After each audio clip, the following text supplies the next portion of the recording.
چې صحابه کرامو به د خوراک او چښاک او پوشاک په شیانو کې هم د خپل ځان په نسبت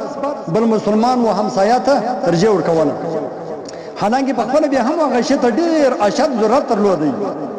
یعنې چې دی په خپله به د هغه شي مستحق و چې بل چا دغه رقم شی ورته راوړی ورکړی وای د دغه دی مستحق و،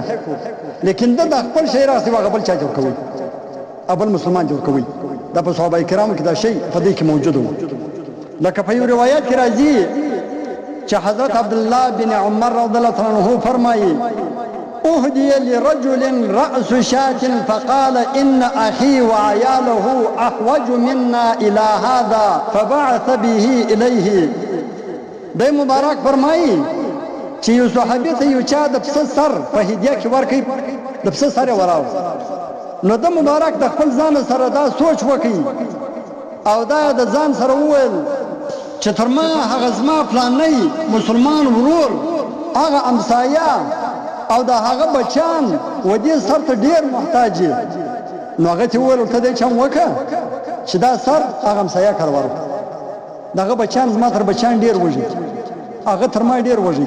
حالانکه د ذکر په خپله شی نه و، دی په خپله وږي، د ده بچان په خپله وږي، لیکن ده دا ورته وویل چې دا سر ته دا بل امسایه کار وروړه، هغه تر ما چې دی د دې سر محتاج دی، دا سر ما ته مه راوړه. هغه ولاړی هغه سر یې د ځان سره واخیستی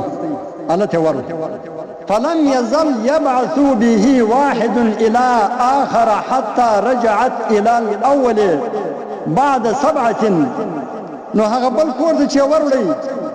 نو هغه هم دا ګمان وکړي چې یاره تر ما خو دا بل کور والا ډېر محتاج دی، نو لحاظ ته دی چم وکړه دا سر دغه کره ورکړه. مطلب چې دغه رنګه به هر صحابي د ابل کره ورلېږي، حالانکه د بل ډېر ضرورت ورته درلودی، خو لیکن بیا هم دومره د بل په درد کې شریک و، دومره به د بل په درد کې همدرده و چې د خپل ځان په نسبت به و هغه بل همسایه ته زیاته ترجیح ورکوله، حتی تر دې پورې چې دا سر د اوو کورو څخه وروسته بیرته د هغه اول صحابي کره واپس راغله، یعنې چې هغه اخري کور والا هغه هم پر دې اول سړي باندې دا ګمان کړی و چې دی تر ما و دې سر ته ډېر محتاج دی، لحاظه دا دله ور، یعنې هغه اول کور کړی چې هغه سر راوړی، هغه دا د پلانکي کره وروړه، هغه ورته دا د پلانکي کره وروړه، هغه دا پلانکي کره وروړه،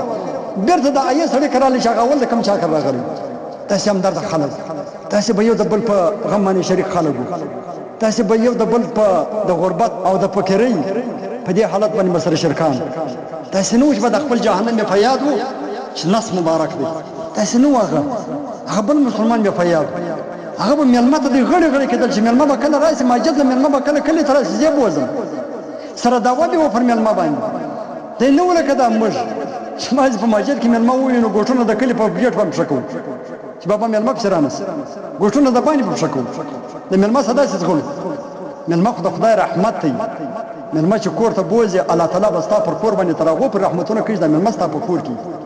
او چې د مېلمه په قسمت سوي زما د رب په ذات قسم یې که هغه غلطه وکړي ستا بچی یې وکړي، او چې ستا په قسمت سوي هغه مېلمه قسم بېله کوو، خو بخل یې نه ګټي، خصوصا د مېلمه په باره کې بخل مه کوئ. کوچي ورچته فرم جوړ کړي د زموږ تاریخ، د ودو د ساتو د ډولو د فرم جوړ کړي